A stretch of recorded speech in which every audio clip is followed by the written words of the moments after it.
I think many people aren't aware of this breakdown and what it involves. How is the system structured, preventive medicine? You've explained clearly what we mean by that. Now, the question is, how can I approach this? With what resources? You've already mentioned some aspects of phytotherapy and lifestyle changes. I also see a book in the background, 10-minute natural medicine. Maybe we can get more specific as we always aim to be concrete here to implement things or inspire people on what they can actually do. Of course, I'm sure you have a lot on your plate with many patients.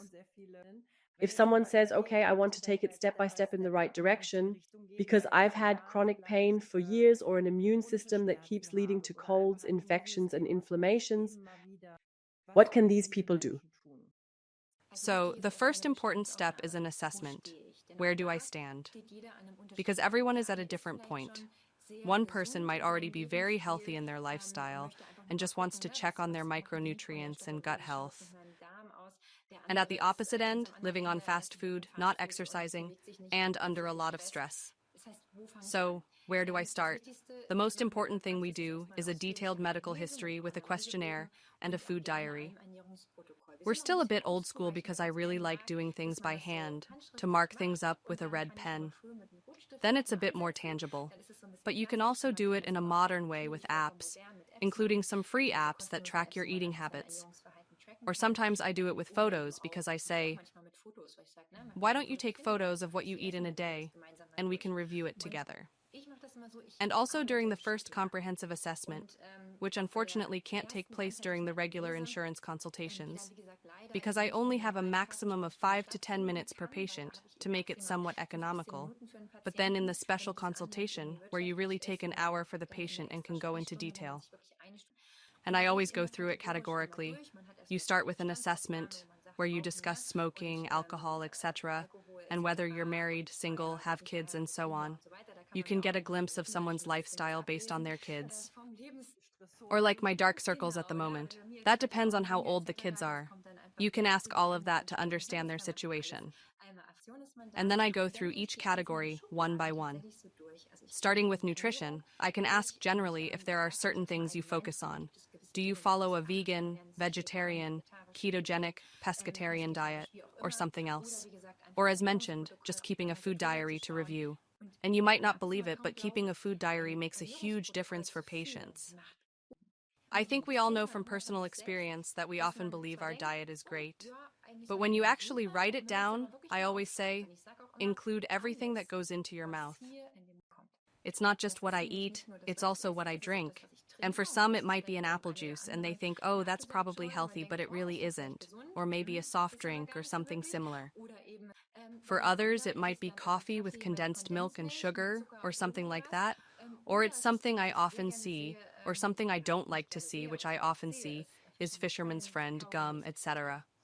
I've had patients in nutrition consultations where you thought that their appearance and what we measured didn't quite match the food diary. And suddenly he pulled out a pack of fisherman's friend and popped one. And I asked, how often do you do that? He said, well, actually hourly. I said, that needs to go on the record. Those little things, they can also be quite problematic. And it's really important to take a look at that. So, we focus on nutrition, and when patients start to write everything down, they often realize that they eat a lot of snacks, and also little things they eat casually without paying much attention. And I always add a second column where I note if there's anything special. Why is that? Is there stress involved? How do you eat when you're at a restaurant? Is it homemade? So you can really jot down some details? Because it makes a big difference if I prepare it myself, even if it's just a salad, with my own dressing. Because if it's a store-bought dressing, it might contain sunflower oil, which can be inflammatory in excess, also with sugar added and so on. That makes a huge difference. Nutrition is one aspect I analyze, and personally, I'm a huge fan of measuring, understanding, and taking action. With the nutrition protocol, I can already see the how and what. There are methods to detect body composition, such as bioelectrical impedance analysis. We use this in practice. It's a biomeasuring device for bioelectrical impedance analysis. It shows body composition, including muscle content, fat mass, and markers for cellular health, such as the phase angle. Depending on whether it's high or low, I can determine if the metabolism is sluggish. Or if you have a good metabolism, I can provide personalized recommendations, especially regarding nutrition. How is that measured? Essentially, alternating current is applied to the body while lying down. Some people might be familiar with the regular body fat scales you stand on, or the Seika scale, which is a medical device. It's similar, but as mentioned, this is done while lying down to avoid the effects of gravity. Or instead of just measuring the legs, it measures the entire body. And then it ultimately involves measuring the ohmic resistance. Each type of tissue has different resistances, which are measured and calculated accordingly.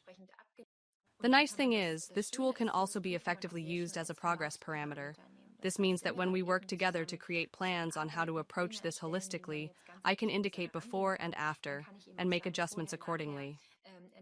In the nutrition course, for example, we use this frequently, especially when patients aim to lose weight. Then muscle mass often decreases, or they build muscle mass. And we know muscles weigh more than fat, so you can really see where the weight is being lost. But this measuring, knowing, and acting comes from nutrition, dietary records, and then bioanalysis, which I like to use to see where the patient stands. You can theoretically identify some really concerning things early on. I mean things like tumor diseases. Of course, I can't say, oh, you have cancer, I can't detect that. But if someone is completely outside the range, I would always say, let's repeat it. Such an analysis is indeed prone to errors. But if someone has very unexpected results in certain areas, then we will take a closer look. There are certain blood parameters that indirectly, of course never directly, suggest that something really concerning is happening.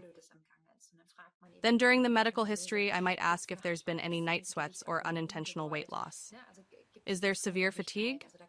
You can think a bit outside the box there. And when discussing nutrition, I would always bring up micronutrients because they are directly linked. You are what you eat. Especially with a poor diet, I don't get enough nutrients and micronutrients. We are familiar with macronutrients like carbohydrates, proteins, and fats. But micronutrients refer to vitamins, minerals, amino acids, fatty acids, etc. And nowadays we can measure all of that. And if we return to the health examination, if I have the opportunity with the patients, on one hand, it works well with private patients because their insurance covers it. On the other hand, when the patient says, I want to get a thorough checkup, I would then always look into the levels of certain vitamins and minerals to really assess someone's health. And from my own experience, even if the diet is excellent, or at least 80% of it is, I always like to apply the 80-20 rule so it can be realistically implemented. 80% really good and 20% not so much. You can balance it out a bit to sustain it long term.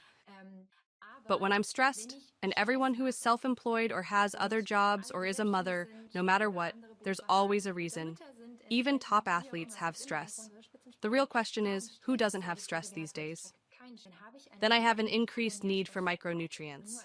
Just as an example, I became self-employed in 2020, and I'm someone who has a very good diet. And I eat high-quality meat and animal products, and I've always been able to maintain my vitamin B12 levels well through my diet. I keep track of it regularly, but since I became self-employed, I can't manage it anymore. I can't handle it. I can't eat my way through it because my stress level is so high. With self-employment, a lot more B vitamins, our nerve vitamins, are used up, and I have to take supplements just for that reason. So I can't manage without it either. Also, all mothers, especially in the first months, are significantly sleep deprived, leading to increased consumption, like I'm experiencing now. The diet changes, calorie needs are different, and even preferences shift a bit, so you have to be careful. But sometimes I can't eat my way through it either. That's just how it is.